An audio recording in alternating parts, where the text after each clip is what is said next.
Ho, I'm Paul, and this is Paul Plays with Fire. Welcome! I'm so glad you're here. We're going to make breakfast today. We're going to make a bacon and eggs breakfast, and I've got 5 great tips on how you can make your best ever bacon and eggs. Stick around, this will be good. Like I said, we're going to be making eggs today, and we're going to be making them sunny side up. We're going to have bacon, and do I want fries with that? Yeah, home fries. And then we're going to be having some kind of toasted bread. Let's start with the bacon. This is where tip number 1 comes in. Bake your bacon.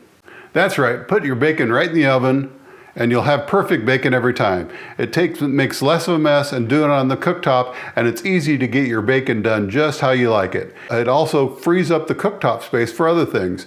I'm going to put some aluminum foil in one of my deep dish pizza pans to make the cleanup easier, and then we're going to be putting the bacon right on top of the foil. You can do this on any oven-safe pan. Then we're going to put that in the oven for 30 minutes at 400 degrees and we'll have perfect bacon. Wow, that looks good. That brings us to tip number 2. When making home fries, parboil your potatoes in a little vinegar water first. This does 2 things. The parboiling gets your potatoes done in the pan on the stove faster, and the vinegar will firm up the outside of your potatoes so that they don't fall apart when you fry them later. It has something to do with vinegar in the water. It slows down the pectin breakdown on the outside of the potato. I don't know. I just know it works. And then put those potatoes in the cooktop in a pan with some hot oil and just leave them for 15 minutes to cook for a little bit. Let that one side get really good and cooked. And we'll just leave them like that for 10 to 15 minutes. This will also help them hold together. After that, you can stir them a little bit. Look at that. Those are some good looking taters. Hey, you might consider subscribing if you haven't already done so. We make a lot of good stuff around here and we really like to have you around some more. So consider subscribing, I appreciate it. Okay, we have bacon, we have home fries. Now we just need some eggs. Here's where tip number 3 comes in. Cook your eggs in some ghee. What's ghee, you ask? It is clarified butter that has been allowed to melt and the solids allowed to settle out. After removing the solids, what remains is clarified butter or ghee. It has a higher smoke point than regular butter. It also has a more intense flavor. You can make ghee yourself or you can buy a jar of it. I got this jar when we did the Cubanos episode, and I've been making uses for it ever since. It makes us a delicious buttery tasting egg. We're cooking our eggs sunny side up today because that's the way I like them. But you know what I don't like? Snotty, runny, undercooked whites.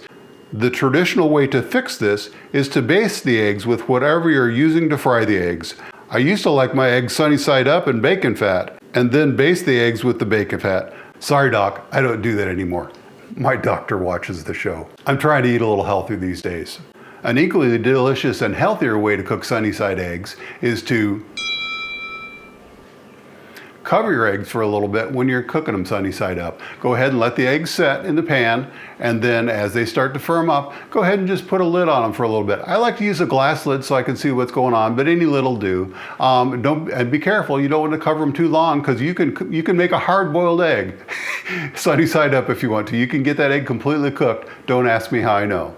So anyway, just watch it. If you cover them, it'll make a perfect cooked white egg and a perfect runny yolk, as runny as you want it.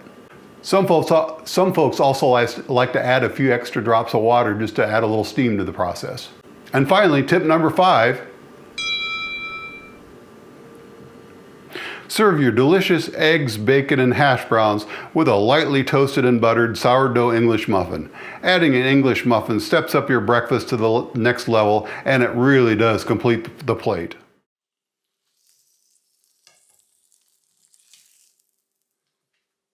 Well, there you have it, a wonderful bacon and eggs breakfast with home fries and an English muffin. Doesn't that just look perfect? Oh, it looks so good. So I'm going to dig in. This has been Paul Plays with Fire. Thanks for watching. Oh, it's so good. And here's one final tip. When the pan is hot, go ahead and cook an extra egg for your dog. Just add a to her regular food, and she'll love you for it. Dogs love eggs. Just stir it right into the regular food, and she'll eat every bite. Watch this.